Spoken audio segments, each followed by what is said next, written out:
at Market Square Arena. Hannah, the Pacers have to take a page out of the Chicago book from Game 5, and that is be aggressive in taking the ball to the basket. And it starts with the point guard, Mark Jackson, able to lessen some of Scottie Pippen's pressure in Game 3 by getting into more of an attack mode. And the book on Jackson forced him left, where he's not so much a scoring threat, but he can be a creator going that way. Into the lane, draws Tony Kukoc, the teardrop lob to Dale Davis for a rare hoop. And in the 2 Indiana wins, Travis Best has been the man in the 4th quarter. Nobody on Chicago can get a handle on Best, including Michael Jordan. And just enough scoring from Jackson and Best in those wins, and a very good assist-turnover ratio. Now, for Indiana to win, Reggie Miller and Rick Smits have to score and be productive, but it's the point guards that have to set the tone. Well, you were actually right the other night, John. You said that the Chicago Bulls were going to come in and blow out the Pacers, and that's exactly what they did. But they haven't been able to dominate in Indianapolis. Can they repeat the performance tonight? I think so. I'm sure they're going to come in, they're going to jump all over the Pacers tonight and establish exactly how the game is going to be. And I know that the Pacers are upset and they say, hey, we got embarrassed in Chicago, but it's human nature to sit back and think, you know what, maybe we're not so good. Maybe these are the Bulls and maybe they need to go into the finals. And I know the second idea is going to be that Utah is sitting back going, come on with the Bulls, we got the home court. But I know Chicago basketball was last Wednesday, and Utah has to be ready for it. Pacers really have to wonder whether they can beat the Bulls when they turn it up, whether they want to go through that pain to get back to Chicago and then get spanked all over again. That's right. You want to stay at home and go to sleep. Well, they're not going to have a chance of getting to Game 7 if they don't improve vastly tonight. The Pacers looking to force that final game, and the Utah Jazz, meanwhile, in the midst of a 9-day layoff before they host Game 1 of the finals next Wednesday night. The challenge for the Jazz is to stay sharp during their time off. Yesterday, Jim Gray spoke with Karl Malone. The Utah Jazz are returning to the NBA Finals. Now, Jerry Sloan was quite aggravated with the Jazz yesterday. He said the team is lazy and complacent, and maybe they should just be riding around Salt Lake City in a convertible. Did that hit home with you guys? Maybe, it's kind of like maybe guys think we won it all. Was he right? Well, I think with some degree, I think he was right about some guys. Maybe guys got a little too many things going on, but we got the time to correct that before we get ready to play, and that's the luxury. Are you trying to get away from basketball? Oh yes, and I have. I've been able to get away from basketball a lot. So you're not watching the Pacers and the Bulls at all? No. My mom's in town, and she kind of keep me abreast of it because I didn't know my mom liked basketball that much either.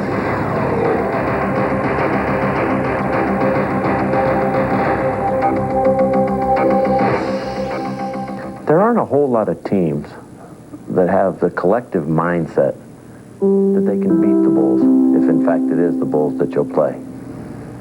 You guys have that mindset now. What changed for you? How did you get that? With the Bulls, they got great talent on that team. And if you allow yourself to be in awe, you're 50, 60% beat already.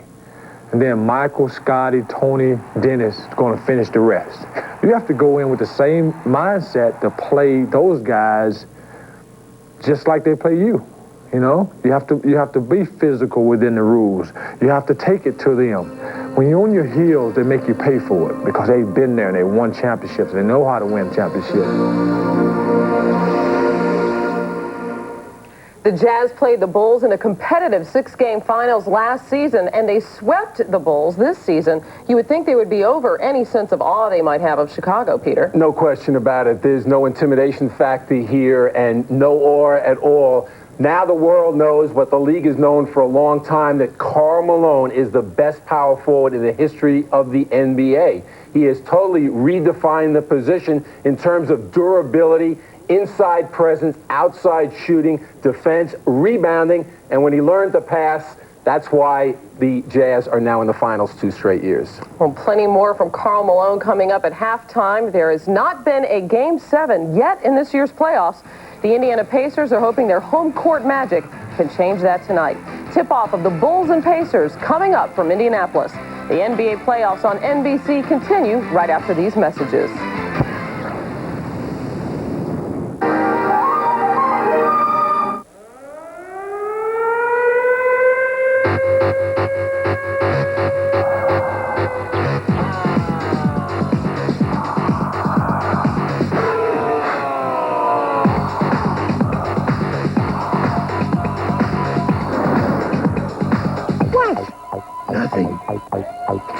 report, I thought your parents were home.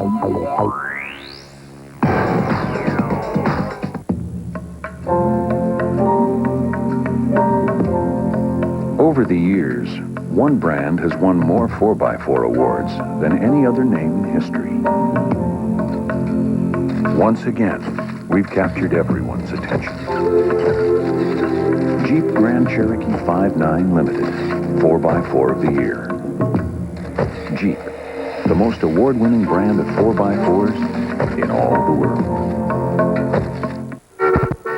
My girls were in an accident. I called Prudential. Good afternoon, Prudential. They told me what to do. I can authorize a rental vehicle for you. I have gotten other quotes from other... Didn't you reported today? They really can't compare. We'll do what we need to do to get all set. Thanks for calling Prudential. I've found a good company and I'm staying with them.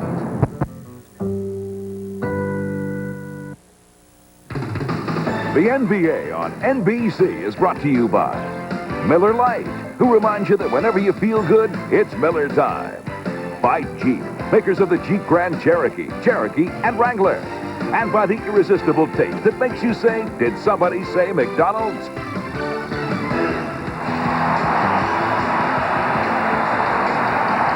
Counting the regular season, the Chicago Bulls have beaten the Indiana Pacers 5 out of 9. Prior to Game 5 of this series, almost all those games were close. In fact, there was only a 2-point differential between the teams through the first 8 games. Then came the Game 5 blowout, led by Michael Jordan, who had 29, and had he been forced to play more, probably could have had around 40. Tony Kukoc, after a slow start in this series, is now shooting 50% through 5 games. And Phil Jackson hoping for his 6th trip to the NBA Finals and a rematch with Jerry Sloan and the Utah Jazz. Miller and Jackson in the backcourt, although Travis Best has been getting a lot of playing time, as you know, at the point for Larry Bird.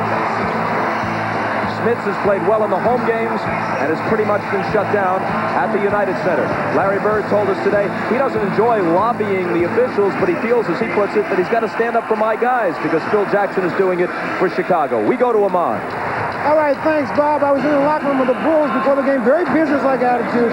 Michael Jordan told me that this game is all about closure. Now, Bob, you mentioned the things in our opening about if they win tonight, they have a longer rest period. If they lose, they at least can play Game 7. Michael told me that it is not about anything about that. It is about right here and right now. He says they're the defending NBA champions, and every now and then you got to prove that. Tonight will be one of those nights. Let's go down to Jim Gray. All right, thank you very much, Ahmad. Well, I spoke to Larry Bird, and he is very disappointed with his team and the way they played in Game 5. He said they lacked effort. He said he's not going to tolerate that at all tonight. He went on to say that he feels that the Bulls are going to come in here very, very confident because of that performance. He concluded by saying, we've got to beat the Bulls not twice, but 4 times. I derive absolutely no moral victories or any personal satisfaction in losing 4 games to 2. It means nothing to me. I hope my team understands that, Bob. Jim Banks, and we're underway. The tip to the Pacers.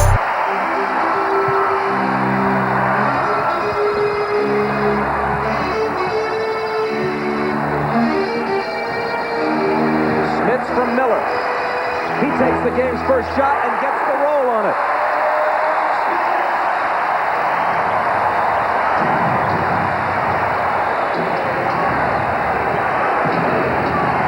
Pittman is cutting and Kukoc sees it.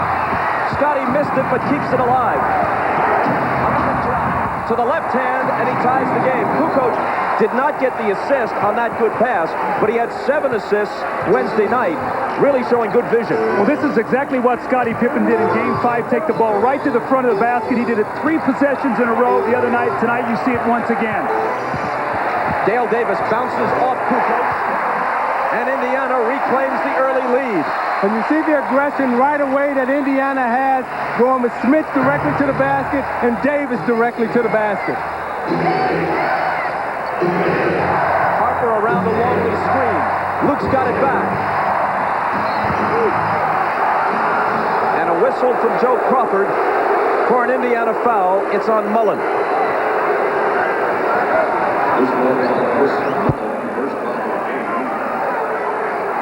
Larry Larry Bird told us earlier today he's looking for some aggression. Controlled aggression, sure, but some sort of aggressiveness from his team. He felt they were entirely too passive as the game got away from them in Chicago on Wednesday night. Michael with a nice look inside for Longley, but he can't finish it. Now his pass deflected and stolen by Jackson. He's got Miller on his right. Reggie for three. And Kukoc has the rebound. Those are the kind of open looks they're looking for in transition. But that time, they couldn't put it down. Harper baseline. Longley follows. Not a good sign now. Good defense by the Pacers. They've given up 4 offensive rebounds right now, Bob. Rebounding has not been a factor in the 5-game series. But tonight, look for that on the boards for the Chicago Bulls. And the reason why, Doug, is because they're double-teaming Jordan in the post, which is leaving one of their offensive players available to go get the board. Davis muscles it home for his second hoop. See, that's a matchup that they can exploit all night because Kukoc doesn't have the strength to guard Davis inside. Kukoc from Pippen. Ties it at 6. Tony Kukoc is playing with such confidence. Bobby's a much better player when he starts. Now, I know that puts Dennis Rodman on the bench, but when Kukoc gets into flow and hits his early shots, he's a dynamic player for this team. He had 19 with 7 assists and 5 rebounds in Game 5. Jackson misses the 3. Trying to hawk Kukoc from behind, but Tony gets rid of it to Pippen. He may have traveled, no call. Michael's first shot is long. Rebound Miller.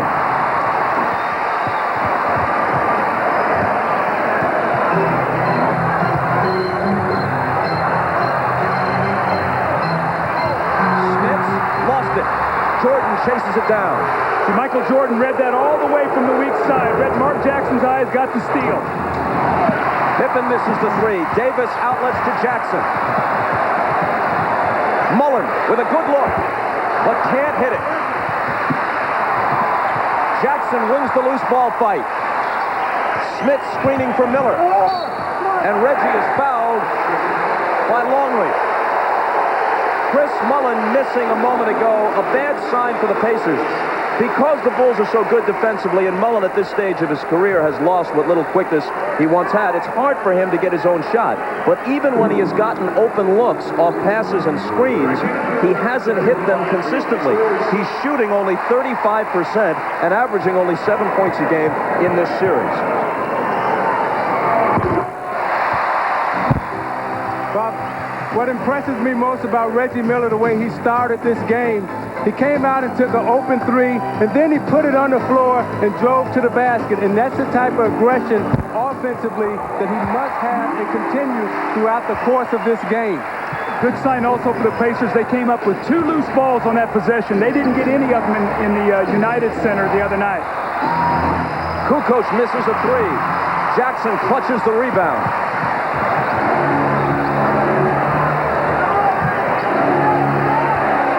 Davis working on Kukoc again. Jumper in the lane. Missed it, but he was fouled. See, Chicago's going to have to make a decision. Do they come back and double team and leave Davis, or do they come back off of one of the shooters, either Reggie Miller or Mark Jackson? And Bird told us that he would like for Mark Jackson to step up and make a 3 early in the game to open up the inside for them. He's taken 1 thus far and missed it. Dale Davis, as we told you, is not a good free throw shooter at all. He makes his points, or makes his money, on the boards and gets his points in the lane. He missed the first and makes the second.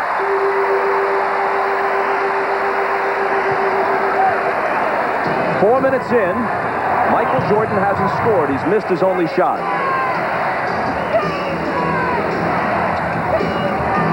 Harper driving. Misses the reverse. Jordan has it. Another offensive rebound. The Bulls are really swarming that offensive boards tonight. The Pacers must rebound the basketball. Your initial defense is no good if you can't come up with the rebound. Michael's first basket makes it 9-8 Indiana. Jackson out to Mullen. Now he gets it back.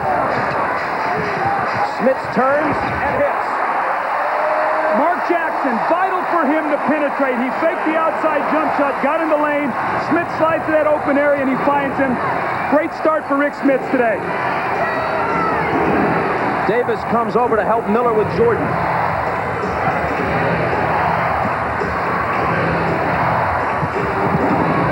Longley loses control, and Mullen takes it from him. Jackson. Smits. Miller hops one from the corner. It's short.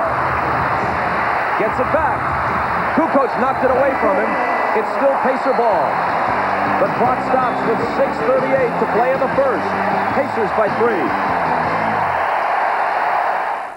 Trying to establish an inside game. They've done that early. They've gone to Rick Smith, the up and under with the good post position. And Dale Davis, having to play Kukoc, says, I'm going to pound inside and use my superior power. 2 inside scores here early. Vital for them to get in the paint early to open up the perimeter. You don't start outside and go inside. You want to go inside, outside.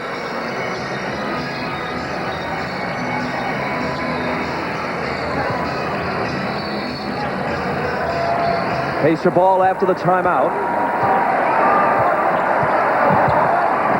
Smits screening for Jackson, who fires the open jumper and misses it. But Indiana does appear to be doing a better job setting screens to try and give the ball handlers and shooters a little more room than they had in Game 5. Mullen bumping with Pippen, and Scotty travels.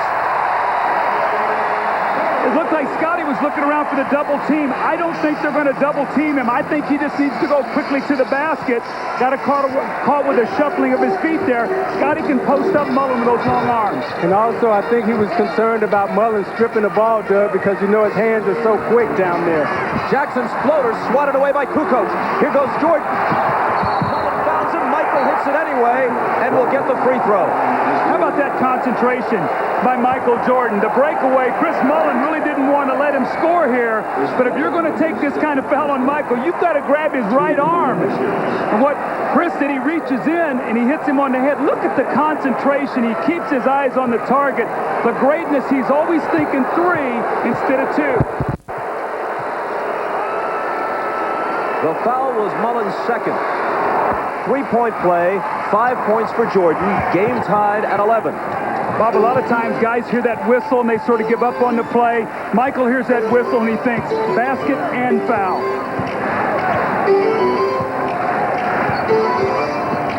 Miller, catch, shoot, no. Rebound Davis. Michael's on Mullen. Smits, double teamed, so it's Jackson for 3. There's that three-pointer Larry Bird was talking about. Now what that does is they won't come off of Jackson as much, and that should allow Mullen to get into the game because he's a great spot-up shooter.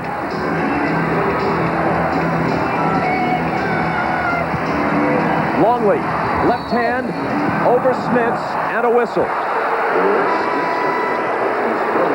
The foul is on Smits. Let's go back to the previous play. Isaiah, what this opens up, when Pippen goes back and helps, if Mark Jackson will make this shot, then when Scotty closes out, now he can get the penetrating dribble, get in the lane, and find his open shooters, whether it be a Mullen, a Smits, or a Miller.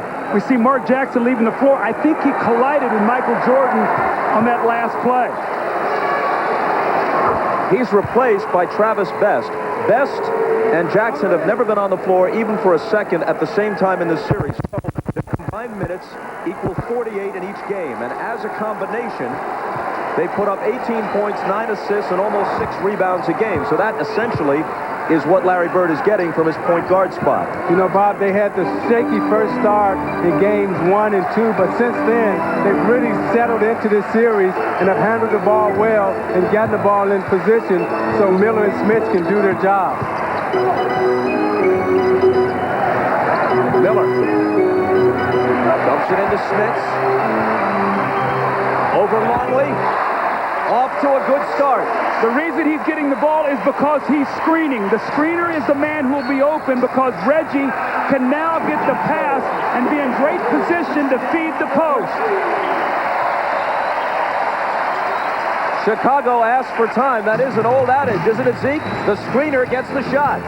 Yeah, that's what they taught at Indiana. That's what Bob Knight was big at. You watch Smith setting the screen, and the screener gets the shot. Whoever sets the screen, you sacrifice your body. Now he has position inside. He gives them the up and under and the bucket. And you're watching the NBA on NBC. Yeah, you do it, Zeke. I'm sorry, NBC.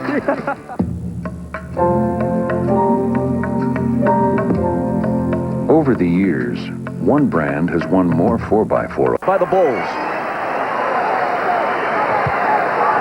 Indiana made 8 field goals in the entire first half of Game 5, going 14 minutes, incredibly, in one stretch between the end of the first and a substantial portion of the second period without a field goal. They missed 18 consecutive shots during that terrible run.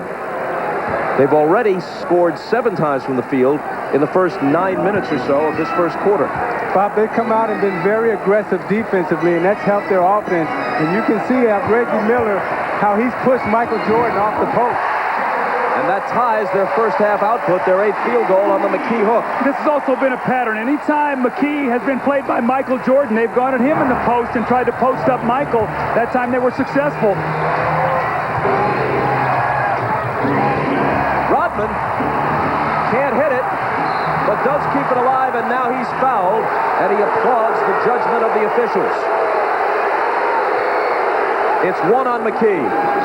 Again, you must make Michael Jordan play on both ends of the floor, so McKee is going to try to post him up here. He gets good position. Michael is so very strong down there, but Derek McKee takes his time, uses his height advantage, and gets the little baby hook to go in the lane. Rodman makes the first. Isaiah, have you noticed that Dennis Rodman has had a lot of layups in this series, and it looks like he's shooting them too quickly. He has more time, but he's catching it and just sort of flinging at the basket. I think he'd slow himself down. He'd get himself 3 or 4 layups in these games. You know, that's always been the problem with Dennis Rodman. He really doesn't have an offensive mind. He's only thinking defense and rebounding, and a lot of times he's open but can't convert. Miller's open and can convert.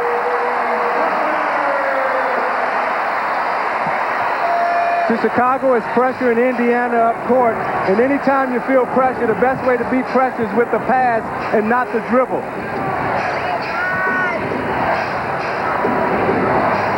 Scotty with a turnaround. Rodman on the offensive glass. See, Miller's doing such a good job that he didn't do in Game 5 by keeping those guys out of the post. Jordan hits a 3. And in this series, he's 5 of 11. That makes him 6 of 12. So he's shooting 50% from the three-point line.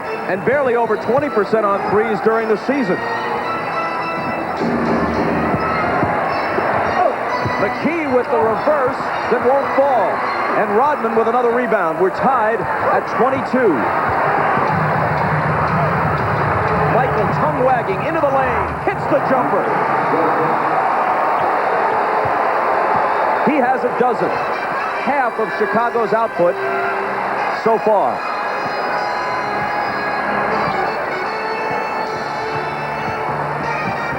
Reggie. Short with a 3. It's caught to Davis, who misses it, but Antonio was fouled.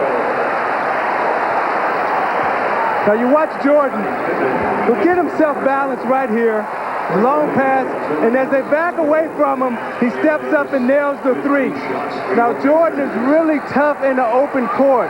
Loves to go right, gets the angle on Miller, squares himself up, and there's nothing Reggie Miller can do about that when he has that type of angle on him. The foul was on Pippen, his first. Randy Brown comes in for Chicago as Davis misses the first free throw. Here comes Bill Wennington off the Bulls bench, and Kukoc will sit down.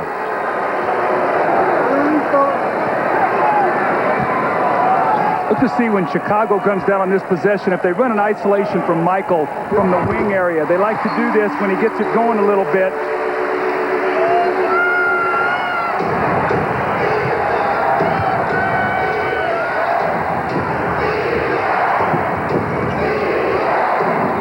Here's Wennington. His first touch results in a shot that's short.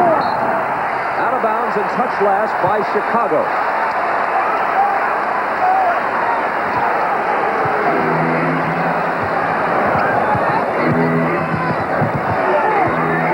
Brown on Best. Dale Davis. Fouled by Wennington. That was a great sweep-through move by Davis. He faced Wennington up and then swept the ball right to him, and Wennington couldn't move his feet. Watch as he established his position. Now there's the sweep. And he's going and he catches Wennington. He can't move his feet, and now you got him beat. That's a great post-up move by Dale Davis. A hand for Jalen Rose, who's preparing to report in, which is all he claims he was doing toward the end of Game 4. The league saw it differently. Said he came off the bench during the fight and suspended him for Game 5. Even with him, and probably with the Indiana National Guard, the Pacers weren't going to win Game 5 in Chicago anyway, the way it turned out. Well, if they would have made that substitution, then Reggie Miller wouldn't have been in to make the game-winning shot, because just who Jalen Rose claims he was coming in for. Now, Bob, look for a 2-for-1 possession here for Chicago right now with 39 seconds. They like to close quarters very strongly. We have a tie game right now. They'd like to get 2 hoops and stop Indiana to go in with the lead. They bring in a shooter in Steve Kerr, replacing Randy Brown. Game tied at 24. Michael, knocked away from behind by Rose. Jordan thinks he was fouled. The officials don't.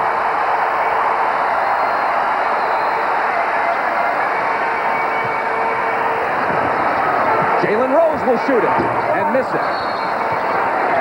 Rodman's going to be called for a rebounding foul.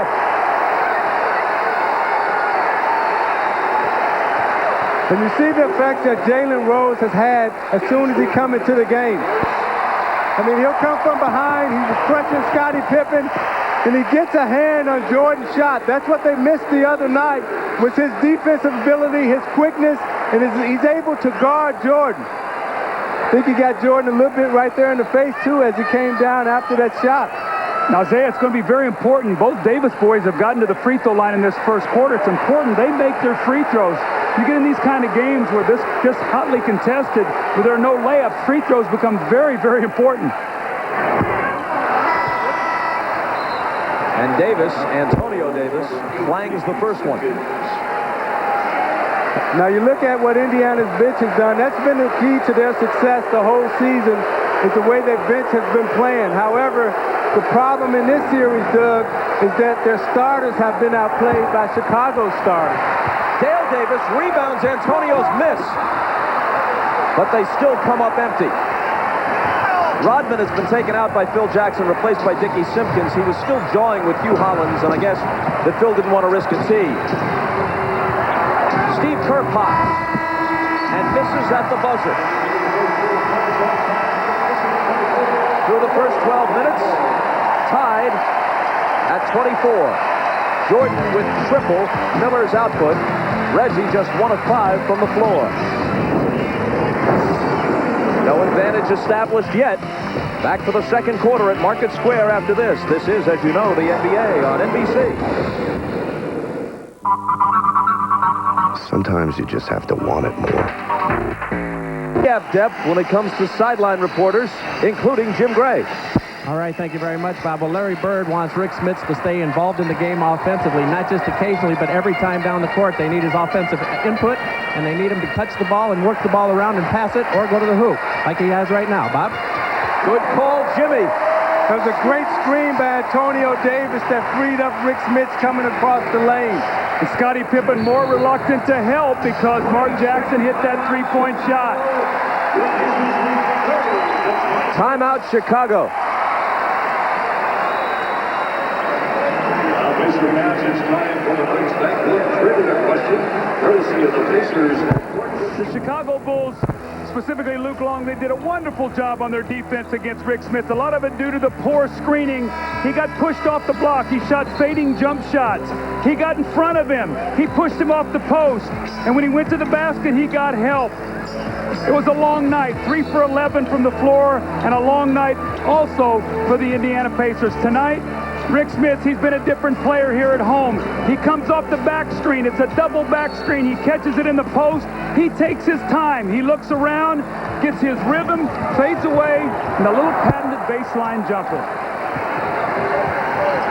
After the timeout, Bulls trail by 4. This is the biggest lead for either team. It's been close throughout. Pippen's floater's no good.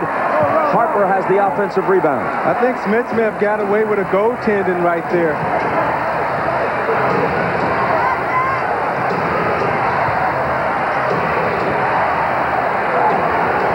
With Michael on the bench, Scotty looking to take control offensively. Drives baseline, double pumps.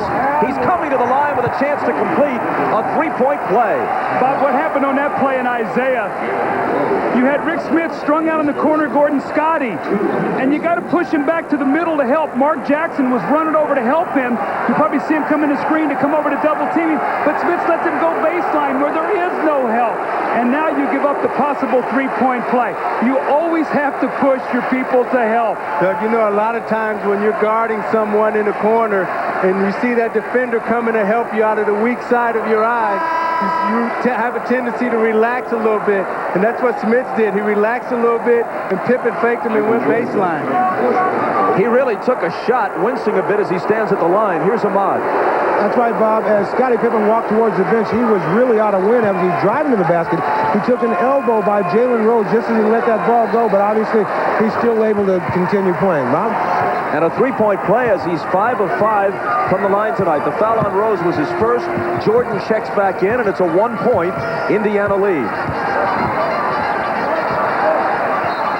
Pacer ball. Well, they're really making a conscious effort to put a body on Pippen every time he moves. Chris Mullin just set a backcourt screen on him. Pippen ran into some contact, and that's what they did so successfully, Doug, in game 3 and 4. Bob, now Chicago has gone small, so they'll put Kukoc on Smith, and there's another one of those threes by Mark Jackson. They virtually dare him to take them, and now he's hit 2 out of 3. Reggie Miller's back in for Larry Bird. Scott Burrell is open. He has not been putting down open shots like this the past several games, so it's important for him to hit his first one tonight, which he just did. See, Kukoc could not front him, so he should just take his time to double team. Mark Jackson will be able to now penetrate. Kukoc has him on a switch. Jackson's pass into the lane, broken up by Burrell and taken by Kukoc. All the way to the hoop and fouled by Jalen Rose.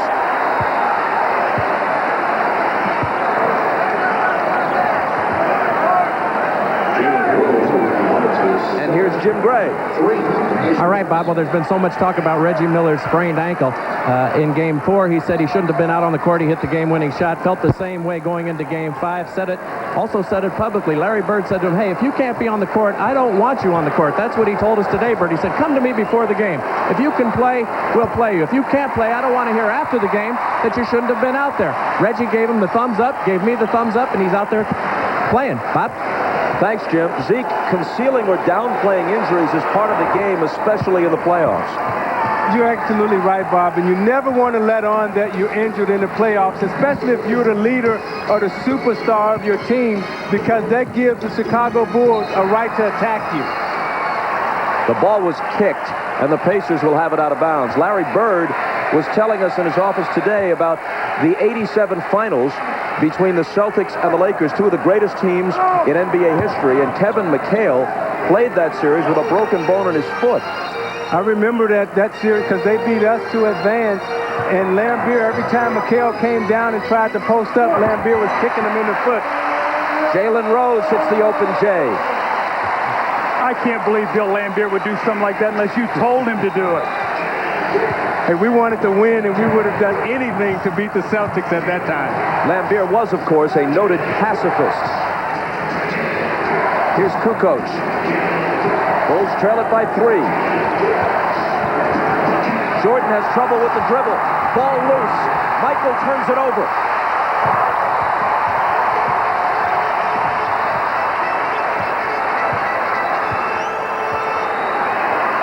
Rose thinking about it. Now doing it, but a whistle. See, this is what they missed the other night with Jalen Rose, because he gives it to you offensively and defensively. He's become quite a defensive player in this league, and you see him put the pressure there on Jordan, forcing him into the trap. You know, when he came out of college, Doug, he was known as an offensive player, but under Bird, he's become quite a defender. Rose driving. The previous foul on Burrell was before the shot. This one also comes before the shot, so the basket doesn't count. It's Burrell again, his second. Pacers by 3. And you're watching the NBA on NBC. Said he had a mismatch with Kerr, backed him down, the double team came, and Smith was able to nail the jumper. Kukoc wheeling to the hoop. Out of bounds, and let's see who has it. Chicago will. Pacers by 5. Smith started Game 5 0 for 6. Tonight, 6 for 6. Michael, turnaround on Miller. Spins out, followed by Rodman. Smith just can't block him out. He's not quick enough. They didn't double that time. They let Reggie play him straight up. And although Michael missed the shot, no block out. Jackson drives on Kerr and connects. As soon as he saw Kerr as the defender, he tried to use his superior quickness to get past him. Jackson is not quicker than many defenders he faces, but he is a bit quicker than Kerr. Well, that's a battle of the two slow turtles.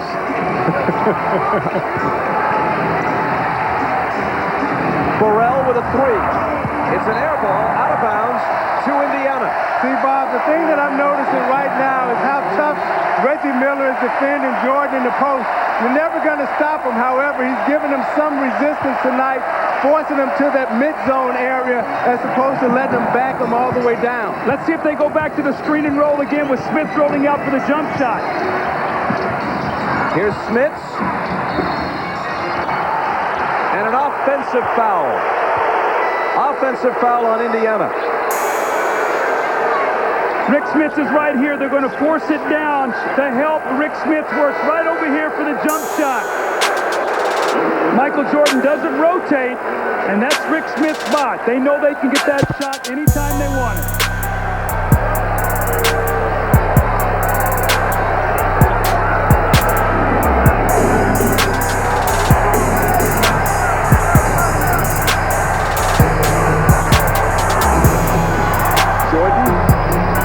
To Longley. Back to Michael for the reverse. He was fouled.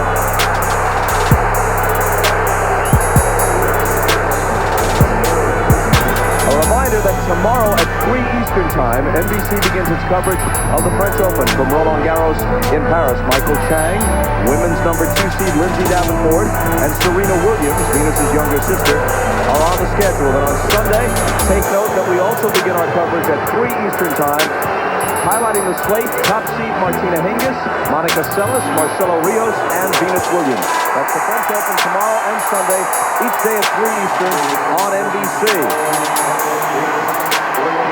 Smith, picking up his 3rd foul, has to go out.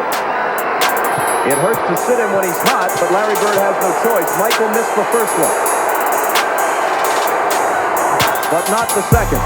You can also see with Chris Mullen not getting it done offensively and Jalen Rose being back, he's getting the bulk of the minutes tonight with Mark Jackson and Reggie Miller. Now it's Jordan on Jackson. Here's Rose driving, pull-up jumper. Jalen Rose came to play after being forced out of Game 5 with the suspension. Jalen Rose has been huge in this series. He's becoming a big-time player in this league. I'm so proud to see him growing up and accepting the challenge. The last 3 times, the Pacers have beaten the Bulls twice in this series, and their last meeting of the regular season, Jalen Rose had big games each time. Jordan. It'll be Pacer ball.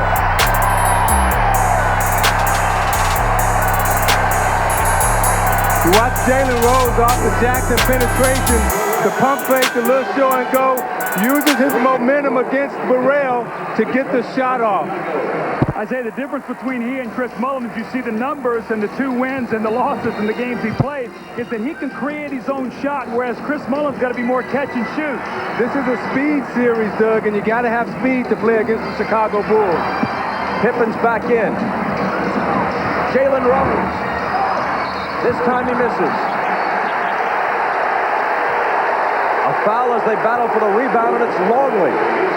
See, they caught Longley holding Davis's arm underneath.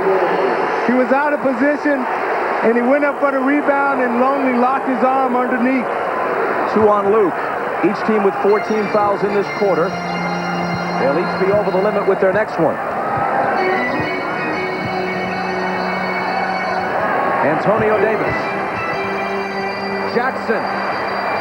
3 of 4 on threes in this first half. If Scottie Pippen is going to double team, Mark Jackson must make that shot.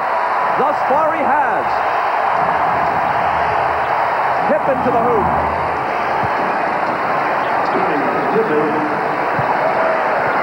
Scottie Pippen now with 11. They're going back to that curl move. You're going to see Reggie Miller curl over Davis, try to post him up, and Mark Jackson will work to the open spot. Antonio Davis on the move. It hung on the lip and then fell home. See, they're making Longley move his feet. They're pulling him out 15 feet away from the basket and letting Davis use his foot speed to go around him. Listen to the crowd at Market Square, all of them on their feet. Pacers by 9. Pippen can't cut into it. Kukoc bats it to Harper, and Longley is rejected. Harper chases it down. Someone got a small piece of that, and Jackson has it. Looking for a double-digit lead. Jackson to Dale Davis. He's fouled.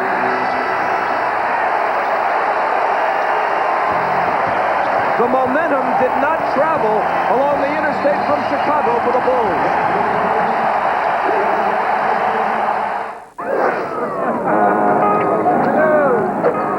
Trouble finding your seats? So, yeah, Section A, row 1, seats 1 and 2. Yeah, your seats, they're all the way up there. Need a little help? Yeah. This says Section Double Z, seat 381. You're courtside. Huh? That's right, kids. Come on, courtside. All the way up. Keep going. You're gonna need these, mister. CEOs in the cheap seats, fans on the floor. On justice was served. You think I could borrow these when you're done?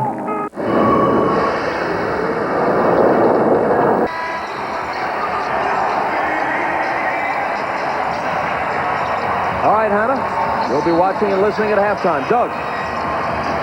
Bob, let's take a look at what happens when Mark Jackson, here's Scottie Pippen. Now, he's going to give help on the drive. This is the first time they run the play. You kick out, and Mark Jackson steps in, and he hits the three-point shot. So I said, you know what, they're going to come right back to the same play. Now, keep your eye on Scottie Pippen this time. You step out on the floor, you use your quickness. Scottie, are you going to help this time? The answer is no. So what do? You keep your dribble, and you go right to the basket. That's good execution, and that's why you must shoot the perimeter shot. After an utterly miserable first half in Game 5, in which they missed 18 straight shots in one stretch, the Pacers are shooting 61% in this half, and they've made 11 of 12 in this second quarter. But one thing they cannot cure is Dale Davis's inefficiency at the free throw line. He misses again. The Davis boys combined are 3 for 9 right now from the free throw line. Remember, these guys are getting there. They've got to be able to convert. The reason why they're so successful on offense this first 2 quarters is because they only have 3 turnovers. They're handling the ball much better than they have in the past. Davis's second free throw does establish a double-digit lead at 10. And now Pippen loses it. Here comes Jalen Rose. He's got Miller on his left. He pulls up and fires.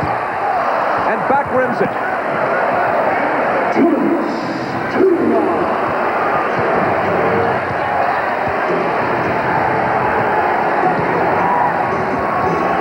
Miller playing Jordan. Pippen from Rodman for 3. Big basket for Chicago. They're within 7. See, when that ball goes into the post, if you drop off, as Mark Jackson did, then Scottie Pippen can step back and shoot the 3. But you'd much rather live with an outside jump shot than a layup. Pippen has 14. Miller is open on Jackson's pass. Got a good look, but couldn't hit it.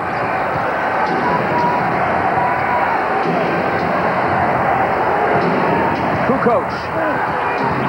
Knocked out of bounds by Davis. Chicago ball, 11 on the shot clock. Now, Isaiah, remember now, Michael out of bounds on this play. You've got to watch that he doesn't get the lob. You know he's going to come off. Boy, look for it that time, and Longley stepped back. Longley on the move. Hits the sweeping left-hand hook.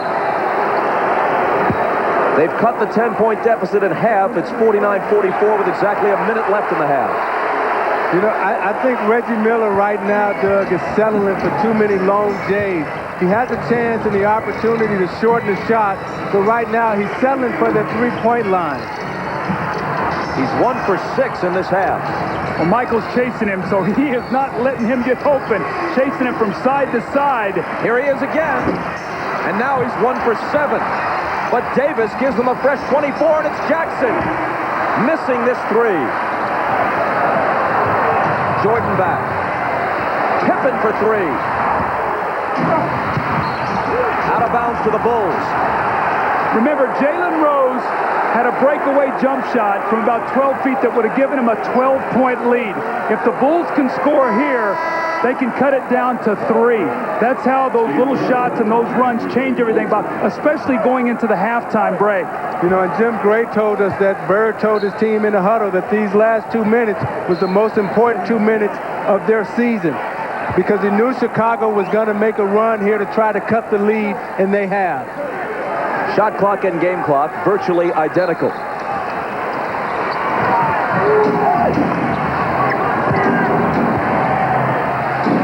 Scottie Pippen looked up. He didn't take the shot. That was very smart. Although he had a mismatch, they want to get the last shot here. This could be a real momentum play.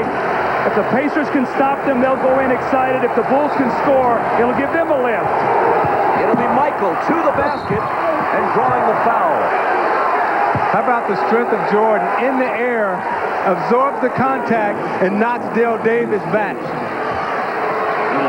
There was not going to be any jump shot on this play, Isaiah. So you watch him use his momentum here as he comes right, goes into the air, absorbs the blow, and he's coming so hard he knocks Dale Davis down. That's how strong he is. But the difference in the game tonight and in Game 5 is he and Scottie and Tony went unimpeded into the basket and laid the ball in the basket. Tonight, Indiana's putting their body on him. 2.8 seconds. In theory, time for Indiana to get off the shot.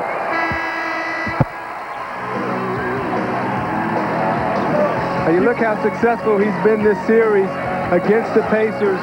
But most of his points, as you pointed out the other night, Doug, when he's hot and he gets into a rhythm, he likes to start inside. And what Indiana has been successful in doing tonight is that they've kept him on the perimeter thus far. 15 in this half for Jordan. Pippen has 14. A little under 3 seconds.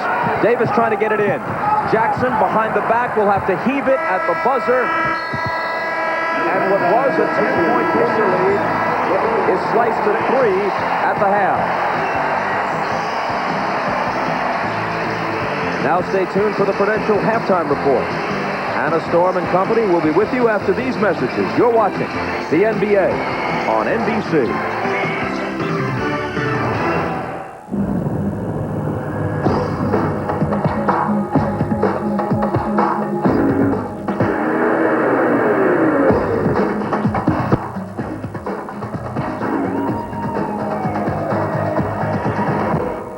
The tallest mountain in North America is 20,320 feet.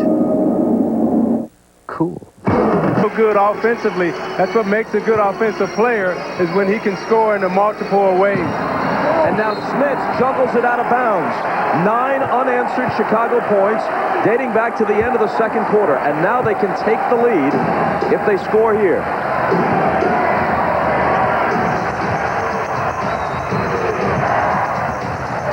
Mullen hits the deck. Pippen fires a 3. Halfway down, but it pops out. And there's a whistle on the rebound battle. And it's Longley hit with his third. So both centers, Smits and Longley, each have 3. Now you watch Jordan in the post. He'll be patient. He reads the double team, gives the fake. Both defenders go for it. The nice up and under and the step through.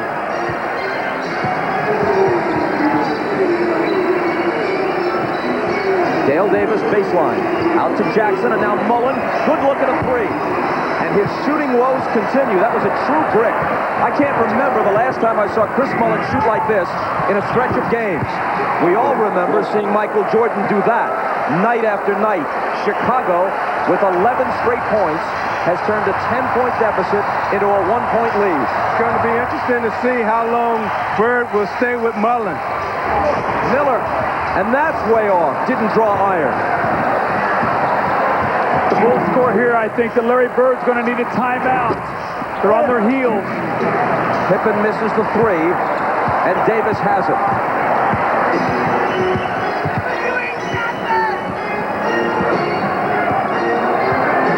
They've got to reestablish Rick Smith somehow. Jackson runs into Longley, gets it back, forces it up, no good. But Davis is there to clean up the mess for the Pacers' first basket of the half.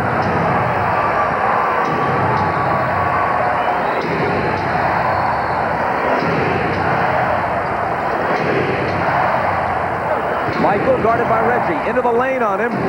Kukoc all alone. Longley gets the tip.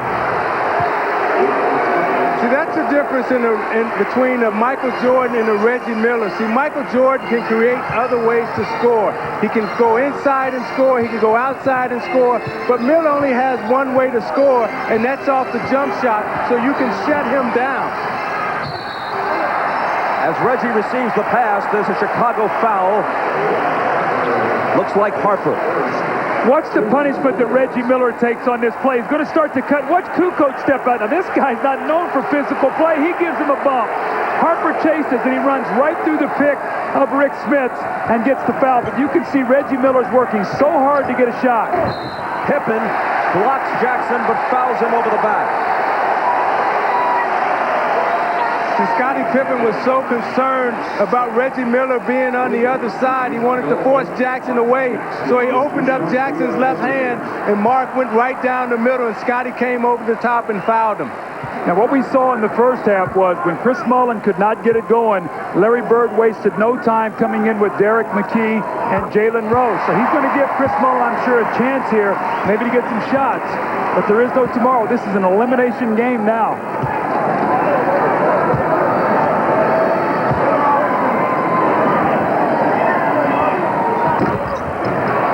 Pacers by 1 again. Market Square much quieter than it was throughout the first half.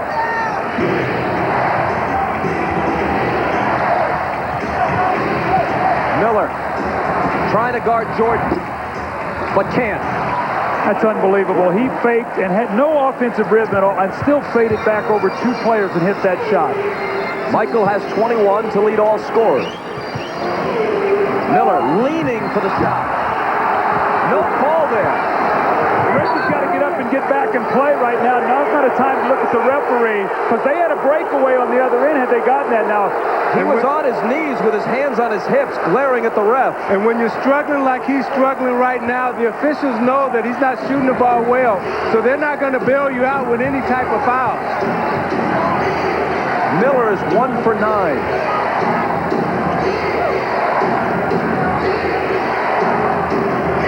Another Jordan jumper, and the same result. As he continues to sizzle, Miller is ice cold. See, with this group right now, neither Reggie Miller or Chris Mullen are hitting, and they've become once again a perimeter team. They've got to try to get the ball inside. To Dale Davis this time, and it's Jordan who fouls him. Michael, though, meanwhile, is 9 of 13, while Miller is 1 of 9. Watch this pump fake, Isaiah. Look at this, and then he gathers himself. Here comes Smith with the hand, and the great players get the great bounces. And then this time he steps out and he squares him up. Reggie says, I'm going to give you some space. I'm going to give you the jump shot. Michael says, I'll take it, and he buries it. And you know why it makes it look so easy is because His game is so complete, Doug. You know, when you're guarding a great offensive player, you have to honor every fake he gives you because he just might go that way. And with Jordan, you have to go for every move that he gives you. If not, then you step back and you give him the J. So when you're talking about Michael Jordan, his mindset is either I'm going to make the shot or I'm going to miss it, but you as a defender have nothing to do with it. Again, 1 of 2 for Dale Davis. Mullen just went to the bench, replaced by Derek McKee. See, now Miller will guard Pippen, and they'll put McKee on Jordan, who's a little bit taller defender. So Scotty's going to take Reggie Miller into the post. They are just abusing Reggie. There's not going to be an off night. Whoever he's guarding, they're going to go right into the post against him. They did it the other night also. Bulls by 4. Let's see if Smits can answer. He can. See, Smits is on the move into the post. He's not fighting lonely. And when he's on the move, he can use his speed. 14 points on 7 of 7. See, Scotty wants it in the post once again. He told Luke, get out of here. Jordan fires a 3. It's just short. Smits takes the rebound flat-footed. Pacers can tie or take the lead with a 3. So McKee really working hard in the post now. Scotty helps. Mark Jackson will have the 3. You called it, but he elects not to take it. It's Smits from the head of the circle. His first miss. McKee. Donaldson misses. Ball still loose and Harper has it. Now to Pippen. Michael on his right.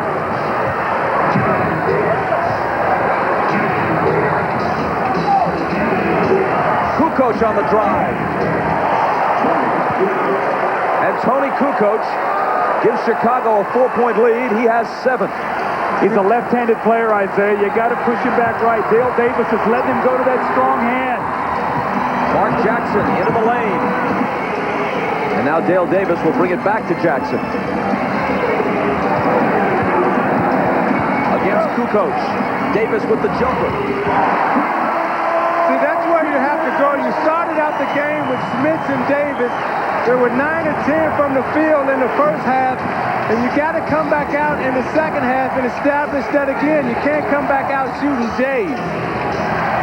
Davis has 14. It's Pippen finding Harper. Head fake, jumper, got it. That's Harper's first field goal. He was 0 for 4 in the first half. He's now 1 for 5. Chicago in much better of an offensive rhythm in the third quarter than they were in the first half. See, Indiana has to be disciplined enough right now to stay within their game plan. Establish Davis and Smits. Open up inside so you can free up the outside. It's Davis wheeling on Kukoc, who fouled him.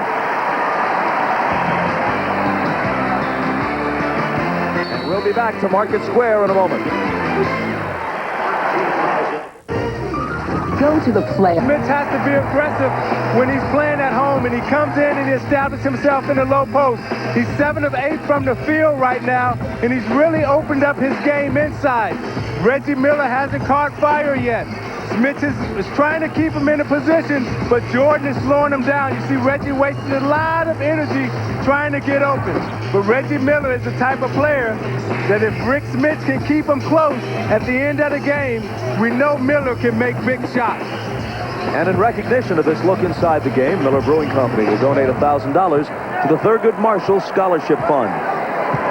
Let's check in with Jim Gray. All right, thank you very much, Bob. During that timeout, Rick Carlisle, the assistant coach to Larry Bird, told Reggie Miller, square up, get your feet proper, no more off-balance shots.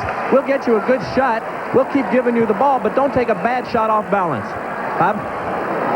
Here's the good news for the Pacers. The Bulls are now over the limit already with almost 5.5 minutes to play in the period, and the Pacers do not have a team foul yet. Every time Davis has gone to the line, if I recollect this correctly, he's made exactly 1 of 2. You're right, he's 4 out of 8. Loose ball scooped up by Miller.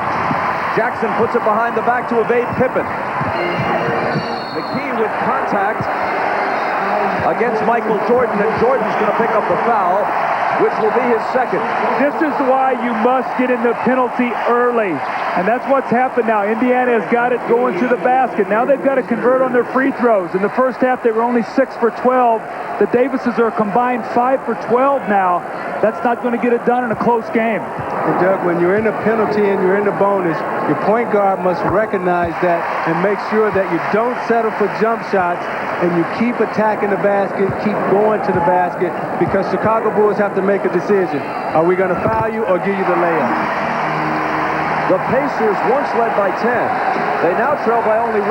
Still, it's hard to imagine them beating the Bulls while Reggie Miller shoots 1 of 9. He's got to give them something before it's over. McKee may have fouled over the back, reaching to deflect the pass out. That's what happened. But so I'm sorry, Bob, you can see what's happening, though. They got McKee. Now he's shadowing Michael Jordan. It was Reggie Miller. They'll come in with Jalen Rose. They'll try to put a fresh body on him every 5 or 6 minutes. Hopefully they can make him human in the fourth quarter. That was McKee's third.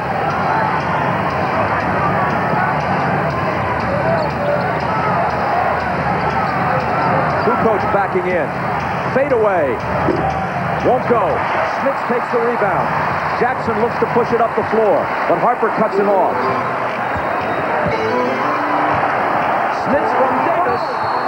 He was fouled from behind by Harper, but can't believe he couldn't complete it with the slam. Well, you know what happened, Bob? He didn't know that Harper was behind him. Otherwise, he would have put 2 hands on the ball.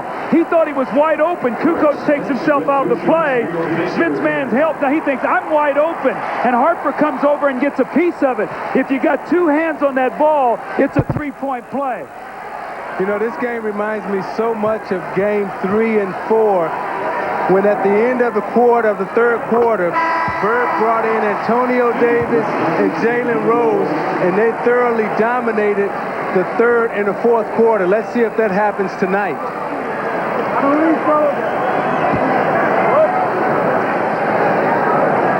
You look at Smits and Davis right there. That's very important for the Indiana Pacers because they're establishing inside game. And what that allows Reggie Miller to do is get himself together.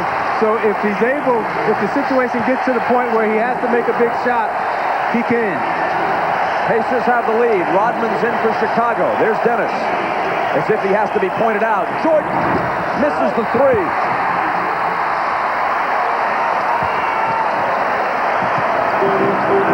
McKee cut off by Pippen. Keep taking the ball inside. Make them foul you. Don't settle for the outside shot. Looking for Smits. Jackson dribbles it on his foot. Foot race to the loose ball. Won by Pippen. To the hoop. Those kind of plays just kill you as a coach, Bob. You got a chance maybe to go up 3, get a little bit of a spurt going. You turn the ball over, Pippen gets a layup. See, Smits has to be smart right here. He's got to set the screen and slip right there. So he set the screen and he slipped because Longley's overplaying him. So he read the screen and he slipped right to the basket. Isaiah, what you're talking about is when Miller comes off the screen, Luke Longley is so aware. Watch what he does. He loses contact with him, and Smits goes right to the basket. That's a nice play and a nice read. Just the movement of Reggie Miller created that for Rick Smits. And Smits must stay on the move, Doug, because he doesn't have the body strength to fight Longley inside. The first half he was successful because he stayed on the move. Smits, in his 10th year out of Marist, made the All-Star team this season for the first time in his career. And you notice Smits improving in every series. He'll start slow, but as the series goes on, he gets better and better because it takes him a while to figure out the defense underneath that teams are running against him. He makes 1 of 2. The game is tied at 64. Travis Best in now guarding Pippen. Will Pippen take him into the post and they'll punish him in there? He looks to do it. Now backs up to the side. It's Jordan. Quick turnaround.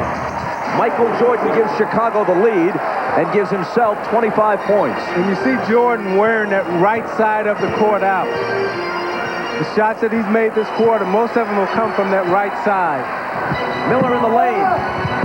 Tried to put it up with the left hand, and now the outlet pass is intercepted by Jordan. Here's Longley driving to the hoop, completing it, and coming to the line. Reggie Miller got so far under the basket, he tried to switch it to his left hand, and his shot hit the underside of the rim. Then the attempt at the saving pass back up top was picked off by Jordan, and that ignited this break. You watch Reggie Miller coming off the screen, trying to make something happen. He loses the ball, and Derek McKee tries to save it out. Throws it to Jordan. Jordan is patient enough, reads the 3-on-1.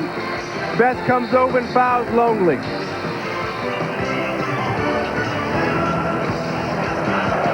Going to see him curl into the lane, and right now he's seeking fouls rather than really concentrating on trying to make the field goal. He curls in there, and he's trying to throw himself into somebody here to get a foul, and really the Bulls just backed off.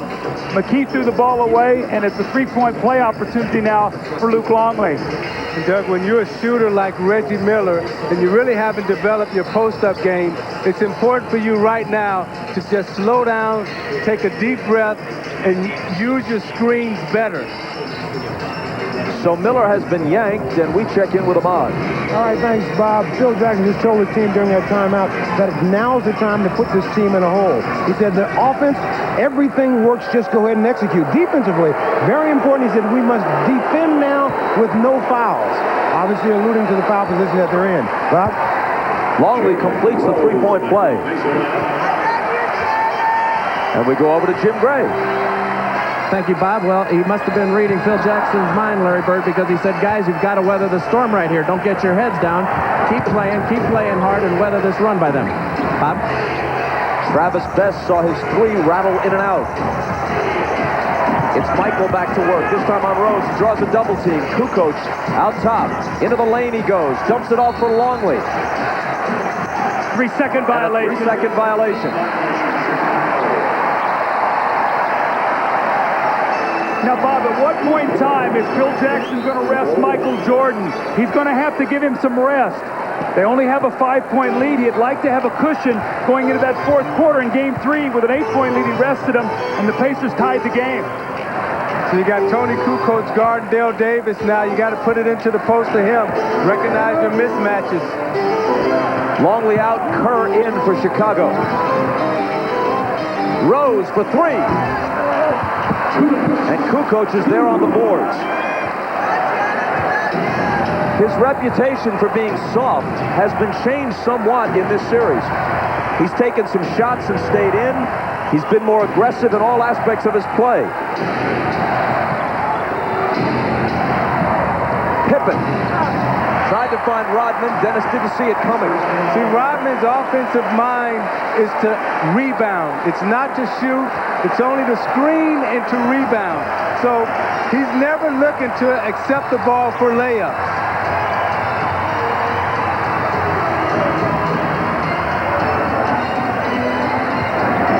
Antonio Davis draws a double.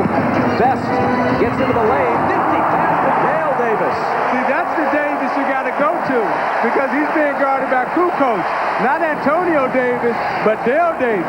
Because Travis Best knows this is the Eastern Conference Finals elimination game and whipped it behind the back. Wow. Here's Michael. His pass deflected by McKee, but right to Pippen, who overshot it. Antonio Davis battling Rodman. Jump ball. Let's take another look at that great pass from Travis Best to Dale Davis. Now you watch the guard penetration, and he gives him the up, behind my back. Did you see that? Dale Davis said, I got you, baby, for the two-handed slam dunk. And Dale Davis now has 17. Let's see if Phil Jackson's going to rest Michael here. Get the last minute and then the timeout. Actually, it's going to be Kukoc. A lot of times as a coach, you try to buy that last minute, and then you get the timeouts rest, maybe the first minute of the fourth quarter. Maybe you get 7 or 8 minutes rest, but only miss a minute and a half of the game. Pacers win the tip.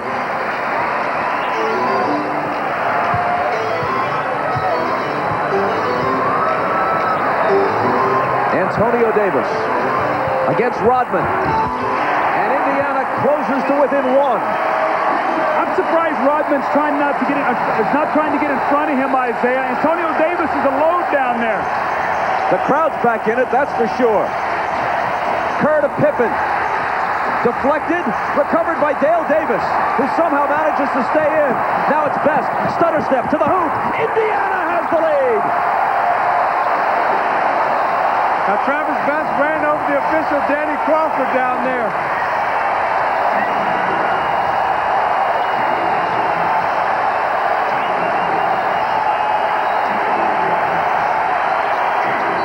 Pippen and a whistle. There's a Pacer foul with 7.3 on the clock, but they had a foul to give, and since it came before Pippen could launch a shot, in fact, they have multiple fouls to give. It's only their fourth of the period. But they're first in the last 2 minutes. So should they commit one in the next 7.3 seconds, the Bulls would be at the line. As it is, they put it in from the side. Burrell with the left hand rejected. Rose heaves it at the other end. Over the backboard, but the period ends with the Pacers rallying back to take the lead at 70-69.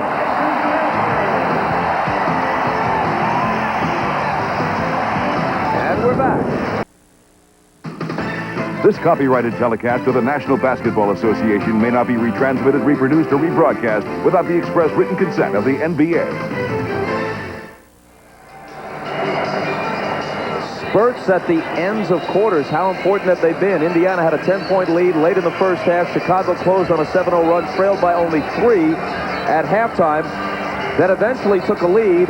That lead was at 5 in the closing moments of the third quarter, but Indiana ends that quarter on a 6-0 run and leads by 1. The fourth quarter will begin with Michael Jordan taking that breather you talked about, Doug. Well, he and Scotty played the entire third quarter. Tony Kukoc 11 of the 12 minutes. 4 bench players right now for the Indiana Pacers. They must make a push and get some cushion with Michael sitting down. Here is Miller.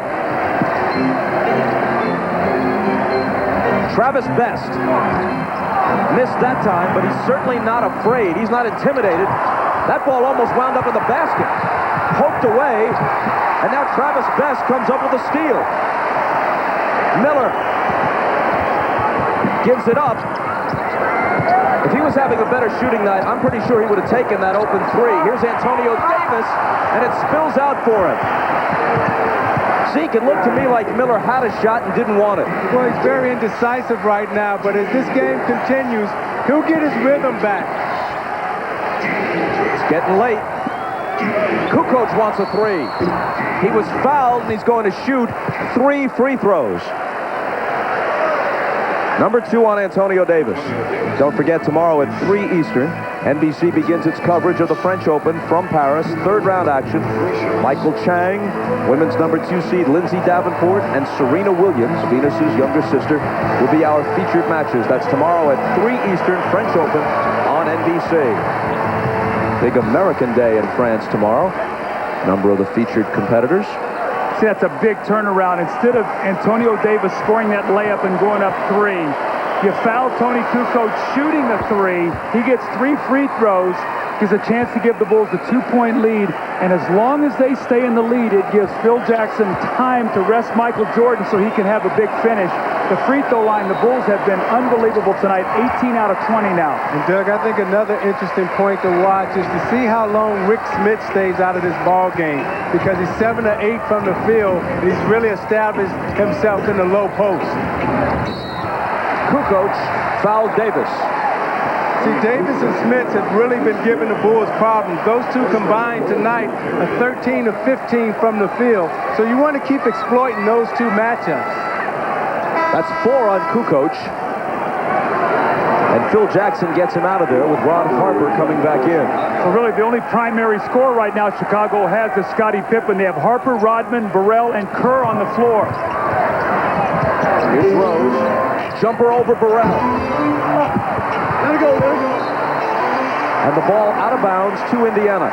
Now with Dale Davis and Antonio Davis in the game together with the Bulls' smaller lineup, they should be able to control and dominate the glass. They got to get shots up, and then if they miss, they got to get them back. Just like that. Give yourself multiple shots. Miller gave it up to Dale Davis. Harper got a piece of it. It's out of bounds off Chicago, but they deny Davis The easy two. See, that's when speed becomes a factor. You see Dale Davis much bigger and much stronger, but Burrell jumped at him so fast that it threw him off balance. Here's Best. Miller, who's 1 of 11 from the floor. Rose on the move. And he was fouled. He'll come to the line with a chance to tie it with 10:27 remaining. The foul is on Burrell. That's his fourth. Isaiah, if we would have talked today and said Reggie Miller would have been 1 for 11 in this game tonight, and Jalen Rose would be at the line with 10:27 to go with a chance to tie this game, I don't think we would have believed that. Well, Dale Davis has taken up part of the slack, equaling his personal playoff high with 17 points tonight.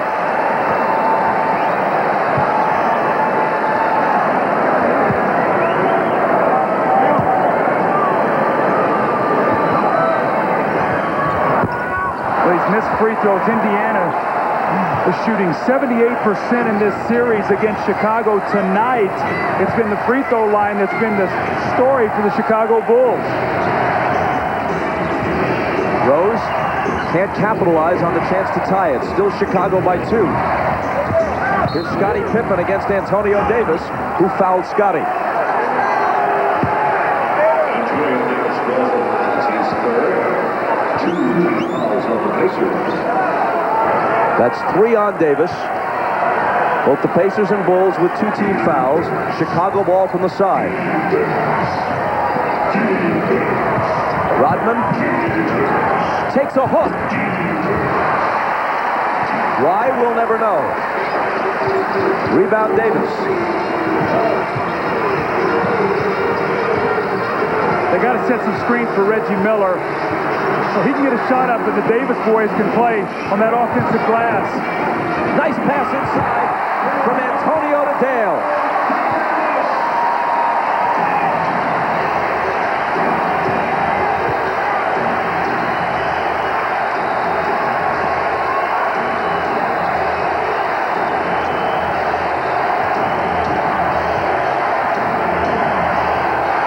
Harper on the move, followed by Rodman just as it came off the rim.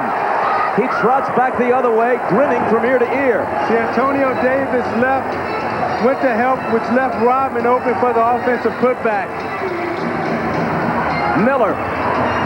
There it is. A 3 for Reggie, just his second field goal. See, he's too good a shooter to stay in the slump, particularly in a game like this. I think you're going to see Phil Jackson call a timeout here to get Michael Jordan back in the game with this possession. That's a big shot for Reggie. He's going to try to quell the momentum of this home crowd. Pacers by a point. If necessary, Game 7, Sunday night at 7 Eastern, 4 Pacific on NBC.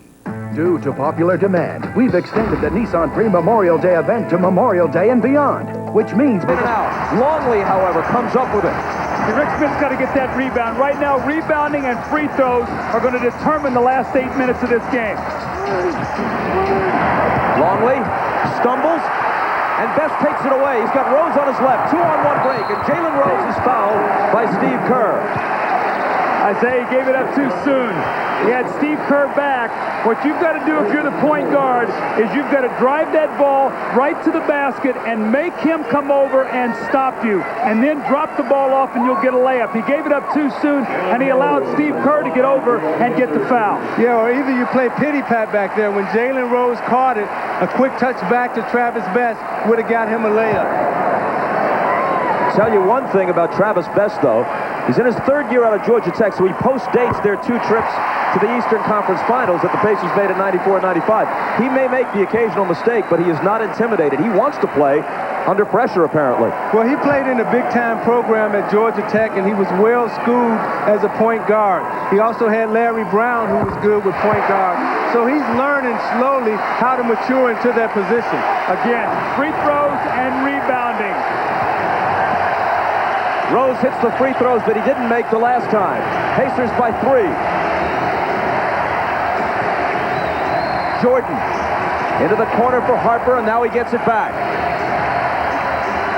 Longley with a long one. Way off. Loose ball to Jalen Rose.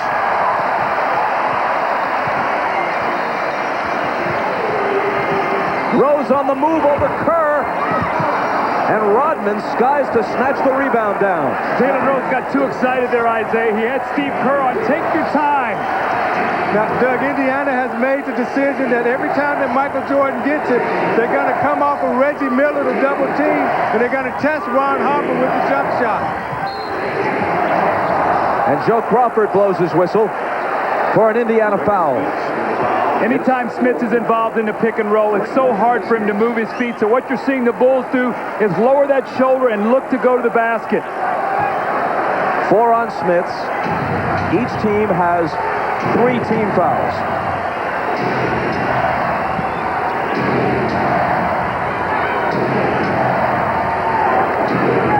Jordan. And a foul as he tries to get rid of it to Harper. Jalen Rose can't believe it. That'll be his 3rd. So you know that the double team is coming from the top. And if you're Jalen Rose, you got to be a little smarter as a defender. You got to force Jordan back to the middle. Ball knocked free, and Travis Best thought that Kerr might have touched it last before it went out.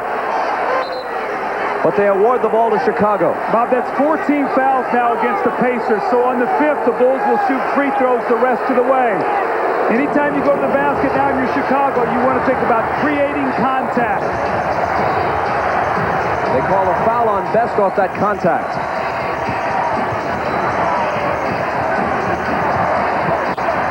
Harper into the lane and outside to Kerr.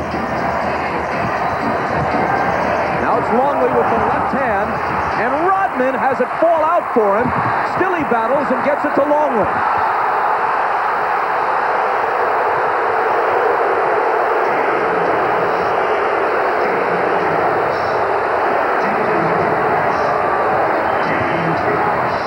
Michael turns, fires, and cuts the lead to 1. 2 offensive rebounds on that possession. The Pacer fans were upset. They thought Longley committed an offensive foul.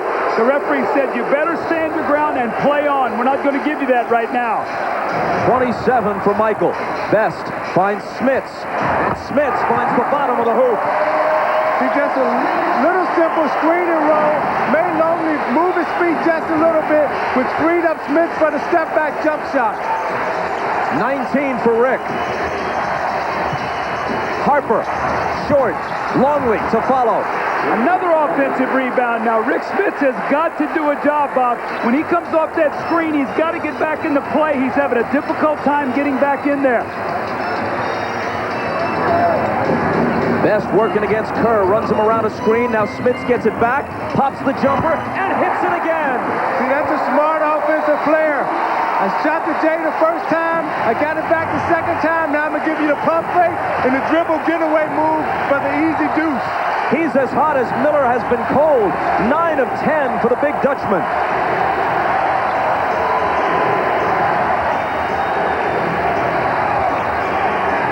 Rose knocked it away from Jordan.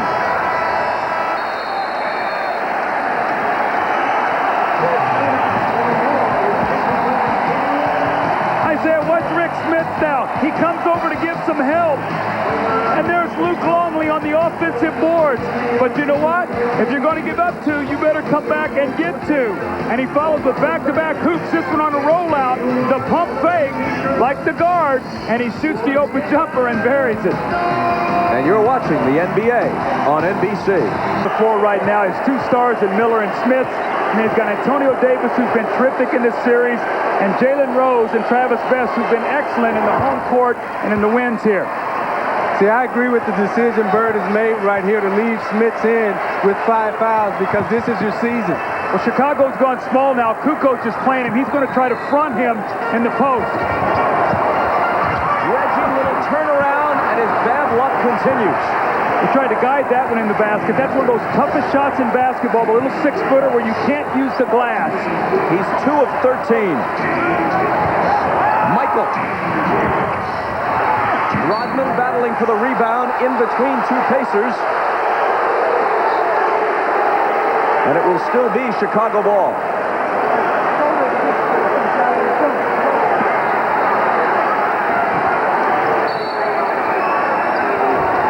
Pippen to trigger it in with 4:10 on the clock.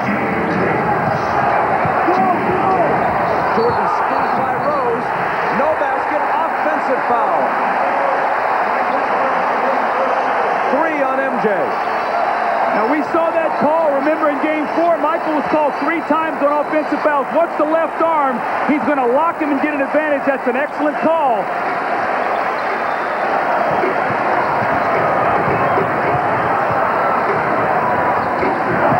Scottie Pippen got into the passing lane and picked it off.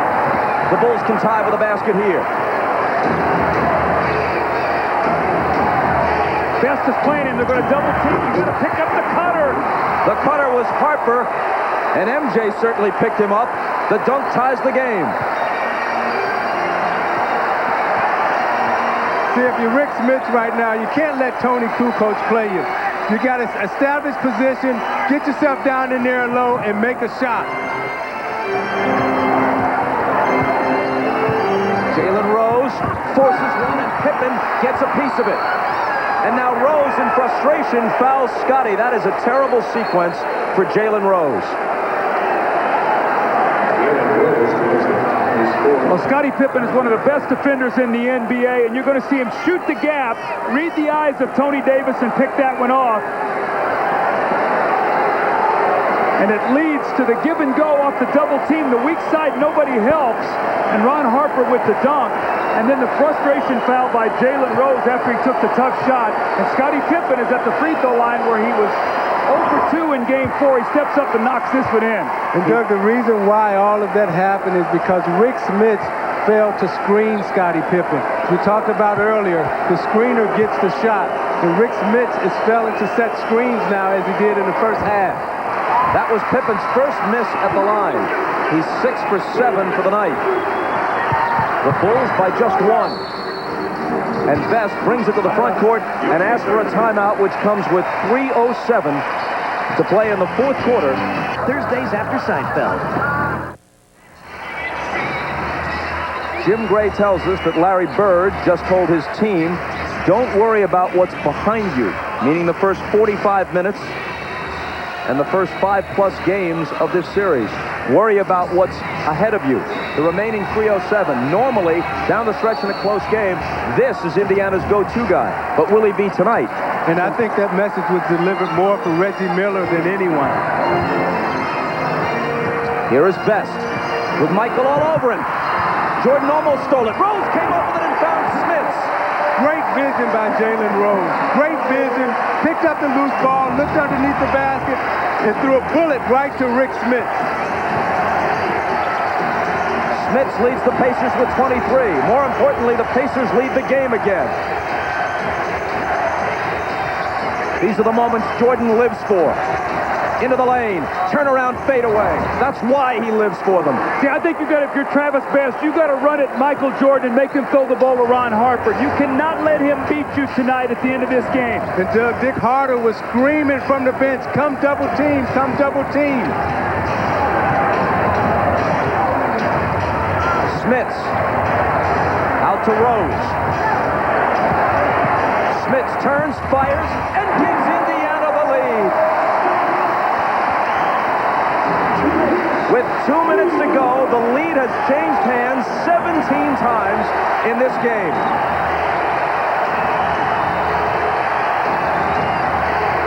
Michael.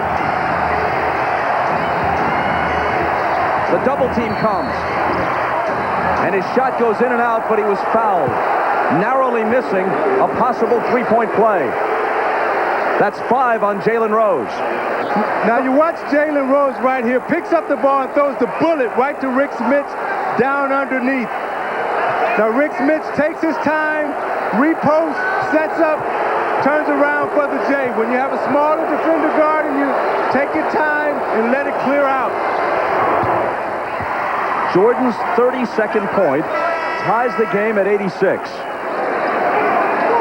Luke Longley now back into the game, so Phil Jackson has his best defensive team on the floor. He'll have Longley against Smith. He'll have Rodman on Antonio Davis. Michael Jordan will try to pressure Best and keep them out of their offensive sets.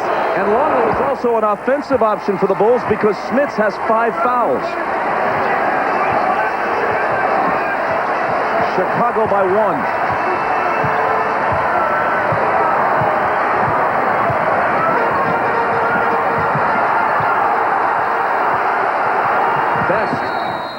And a whistle, an illegal defense against Chicago. That means a free throw here because they had one called earlier. And look at Phil Jackson's reaction.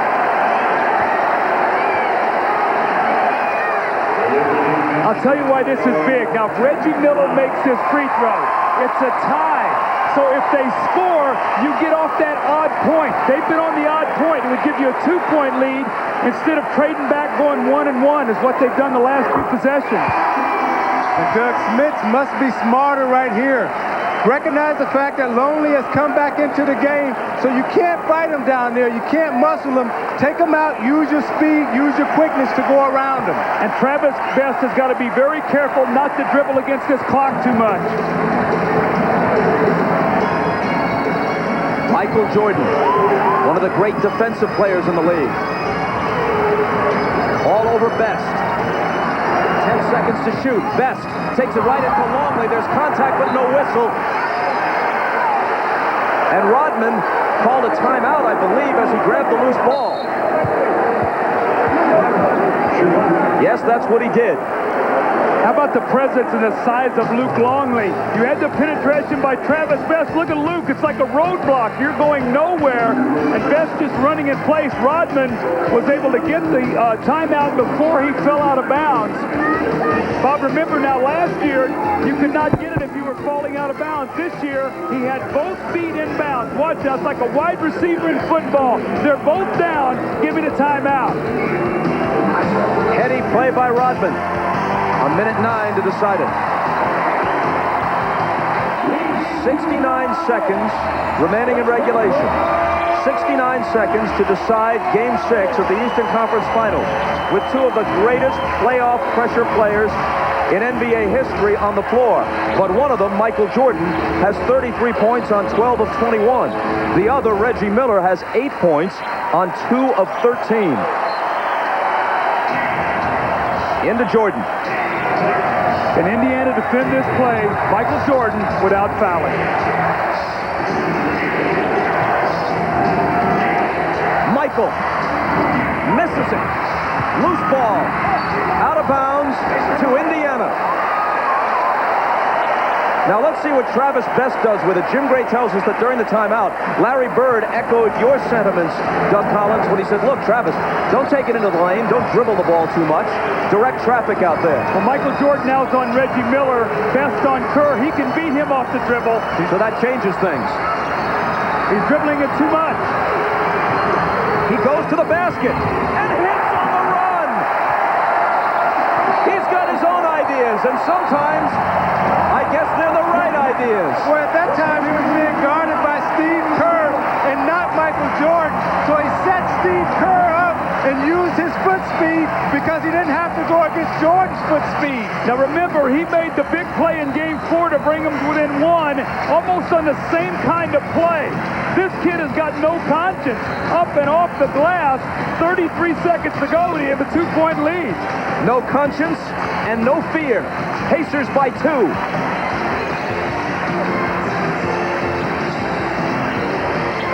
Larry Bird, the demeanor we've come to expect. The rest on the floor because he's a shooter. They've been doubling with Best. Remember Game 6 last year, the Stockton double team, and Kerr hit the shot. Michael has confidence in him. Best must stick to him. Into Longley it goes. Michael on the move, looks to tie, but can't. Longley grabs it, gets it back to MJ. Into the lane. And it won't drop, but Jordan will come to the line for 2 free throws that could tie it. Longley's rebound was crucial. Antonio Davis picks up his 4th foul. Well, it just took a bad bounce on Davis right there. You see the ball bounce long. He had Longley boxed out. But watch Antonio Davis reaches in, but Jordan still has the strength to power through the move.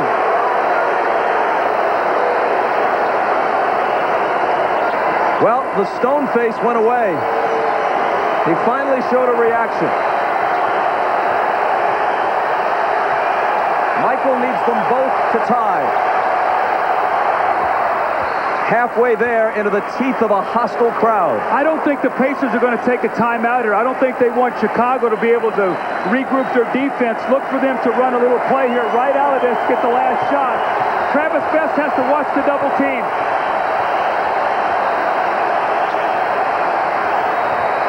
Tie game, 35 for Jordan. No timeout, as you predicted.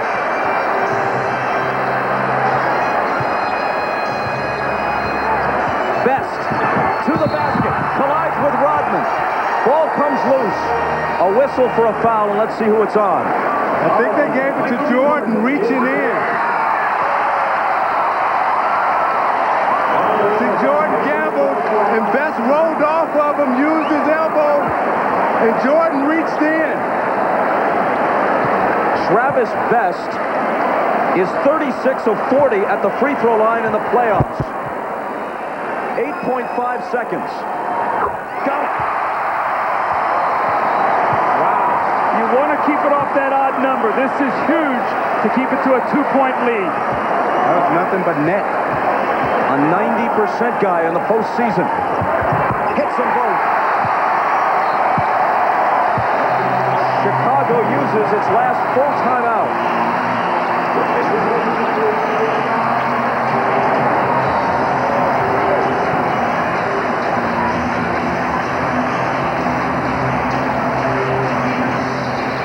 The game's greatest player hit 2 to tie it. A third-year man out of Georgia Tech walked to the line at the other end of the floor and hit 2 to give his team the lead. Mark Jackson is their starter, but the important minutes in the fourth quarter throughout this series have been played by Travis Best, at least after they got through with the first couple of games in Chicago. So they start with Jackson, but they save their best for last. Bob, one of the things that's going to happen here, you know that the Bulls are going to try to get something going to the basket. They're not going to settle for a jump shot unless they just have to. But what happens is you see a Michael Jordan going to the basket or a Pippen, you get sucked in, and that's when you give up that three-point shot. Kerr, Kukoc in the basketball game. So you have to have the discipline, even if you see Michael take that ball to the basket, not to leave one of those open shooters. And Doug, Larry Bird made the decision to bring Derek McKee back into the game to eliminate Jordan's ability to post up on the smaller player. So Jordan may take him outside and use his penetration, but don't be surprised if you see Tony Kukoc with the ball, because Phil Jackson likes to go to him in these situations also. If this goes to a seventh game, obviously Larry Bird's Pacers have a chance to win the whole series. But at best, Chicago would go to Utah with very little rest. Game Sunday. Game one of the finals would be Wednesday in Utah. And they would have gotten through the Eastern Conference Finals, assuming they win the seventh game at home, without having won against the Pacers on the road. And Utah would have 4 of the possible 7 games against Chicago, or Indiana for that matter, at the Delta Center. So even if they escape in a 7-game series, losing tonight could hurt Chicago. And who's to say they beat them at home? Now, Ron Harper is in the game. So they've gone to a small lineup. He has Dale Davis on him. So Dale Davis has got to be very careful here. Watch Kukoc on the penetration. It's Michael. That's the guy to watch. He stumbles and loses it. McKee has it. The Pacers and the Bulls will take it to the limit.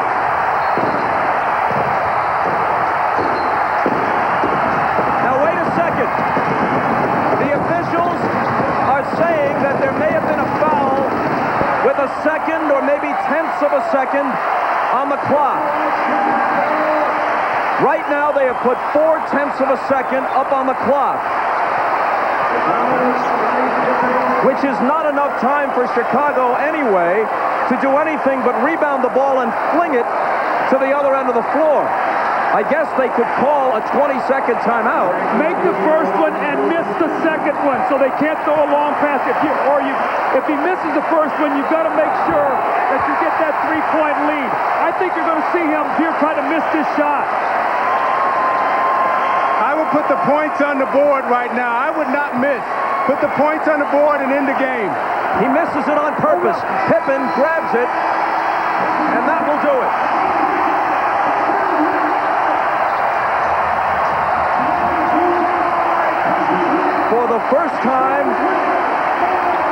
reached the conference semifinals in 1992. Michael Jordan's Bulls, we're not counting when he was gone all of 94, or when he was a shadow of himself in 95 when he came back briefly. The real Michael Jordan Bulls taken to an elimination game for the first time in 6 years. You see, Bird made the decision to bring McKee back into the game for his defensive ability and also his defensive reputation. He has a defensive reputation, so the officials are not going to call a call on him because he has that reputation. Well, you could see that he put his right arm down and gave Michael a push, and he lost his balance. Interestingly enough, both finishes we've had, games 4 and 6 here, have ended with a controversial no call. And you watch Bird's reaction right here. Again, been there, done that. We got a game 7. Congratulations, guys. Wow. These teams have played 10 times this year, and they've split them 5 and 5. One to decide who faces the Jazz in the final. Here's Jim Gray. All right, thank you very much, Bob. Through the bedlam out here. Tell us about that last minute of play, your big shot. Larry Bird, I heard the huddle. He told you, don't dribble the ball too much, try and distribute it. Did you decide to go to the basket when Kerr came on you instead of Jordan? Well, I think it was a case where both plays broke down, and I just had to go to the hoop and make a play. And fortunately enough for me, it worked out. Isaiah Thomas said you had the guts of a burglar. What kind of guts did it take against the defending champions and putting your team on the line for a Game 7? Well, this team has had a lot of confidence all year, and we just been making plays down the stretch of big games, and we just wanted to come out here and play as hard as we could, and things worked out. Could you ever have imagined that the Pacers would have won a game in which Reggie Miller shot so poorly? No, not really, but we have a bunch of game people on this team, a lot of character, and I think we showed that tonight. Congratulations. We look forward to Game 7. Thank you, and I just want to say hello to my parents and the rest of my family back at home. All right, congratulations, Travis. Let's send it over to Ahmad Rashad. All right, thanks, Jim. Rick, what a turnaround from the last game to this one. How did you guys turn it around like this? I don't know how we did it, but we've been able to do that all season. Every time we lost big throughout the season, we came back and had a terrific game. You know, it was much the same tonight. But even after the last game, it looked like you guys were morally down, like it wasn't going to work out for you. But tonight, you come in ready to play. Yeah, we were. You know, the crowd always helps, and tonight we had tremendous effort from our bench. You know, Dale Davis was phenomenal. And Travis, of course, was big there in the clutch. How about for you, Rick? A lot of pressure on you coming in tonight to show up big. 11 and 12, 25 points. Well, I didn't get really into my offensive rhythm the last game. And, you know, as shooters, we want to come back and bounce back right away. Now, going into the next game, do you feel a lot more confident after this one? Yeah, we still haven't played well in Chicago, so I think we're due. All right, congratulations on a great game. We'll see you on Sunday. All right, back to Bob.